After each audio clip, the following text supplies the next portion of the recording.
Hi, Wally Taylor here from Texas Integrative Medicine in Austin, Texas, and now we're members of the Forum Health Association of Medical Practices. I wanted to take a couple of minutes just to give a quick update.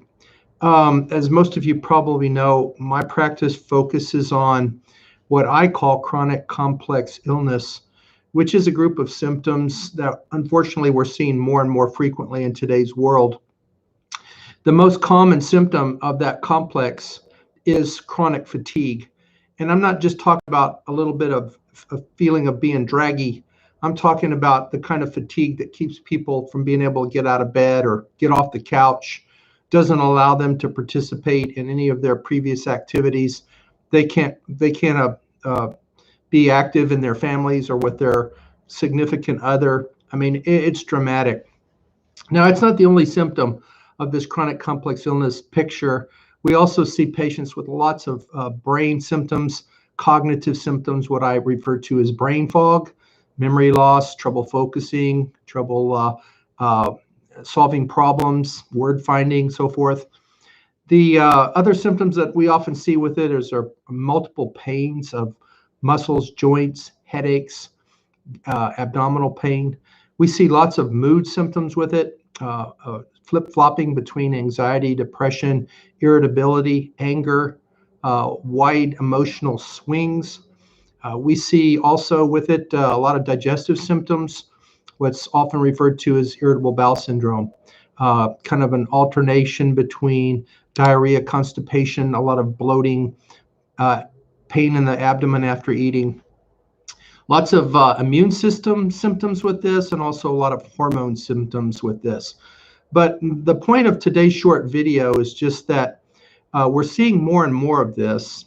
It's almost rampant in our society, and certainly in my patient population. It's what I focus on every day.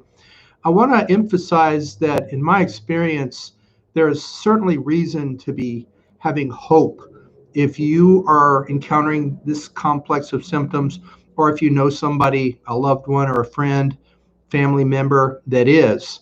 And I just say that from my own personal experience of having worked with so many. But since we do see it, and we can understand what the underlying root causes are, it is something that we can help. We can help reverse. Now, the process of reversing it is something I'll be going into a little bit more in further videos. And if you look on my YouTube channel, there's already quite a bit of information about it that I've previously posted. But I think the key here is to say that we've got to stop as much as we can the ongoing exposure to the different underlying toxins that account for the root cause of this. And those can be germs, they can be man-made chemicals like pesticides, they can be toxic elements like mercury, lead, cadmium. They can even be electromagnetic radiation, which unfortunately we're just around more and more. They're rolling out the new 5G standard, which we know is pretty unsafe for our cells and tissues, but also even just high voltage power lines, Wi-Fi's, cell phones, laptops, etc.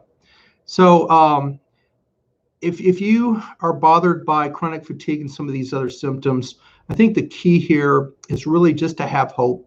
Don't let anybody tell you that it's just, a syndrome with an unknown cause, and all we can do is maybe prescribe some things to try to, change your symptoms around a little bit, like give you more caffeine or some kind of uppers, or if you're anxious, giving you something for anxiety. If you're depressed, giving you a medicine to cover up the depression. This is really not the way to deal with this problem. I mean, it can be a quick stopgap. It can maybe improve symptoms a little bit, but it really doesn't deal with the root cause. And the other thing, just to say quickly here, is that people that are afflicted, especially severely afflicted, it turns out that for a variety of reasons, those individuals are what we call extra sensitive or hypersensitive to the effects of these toxins. That can be from their genetics, sometimes their nutritional status, such as diet. There's many factors that play into that of why a person might be so sensitive. But we spend a lot of time when we're working with people that have these kinds of issues to do things to try to change their personal sensitivity. And I think it's really, really valuable for people to understand that there's a lot of things that can be done to make somebody that's sensitive not have to be so sensitive. I kid and say that the patients I see in my practice are the canaries in the coal mine. And you don't have to always be a canary in the coal mine. There's definitely steps that can be taken to actually transition somebody from being a canary to not being a canary. So having said these things, I want to underscore that please have hope. If you are personally affected, or if you know somebody that is affected and seems to think that there's no answer, maybe they've gone down some dead ends with other attempts to improve themselves and haven't seen much results. But clearly, it's a process. I have a lot of experience in doing it, and I just want to emphasize that please don't give up hope because there are answers to this ever increasing problem. God bless.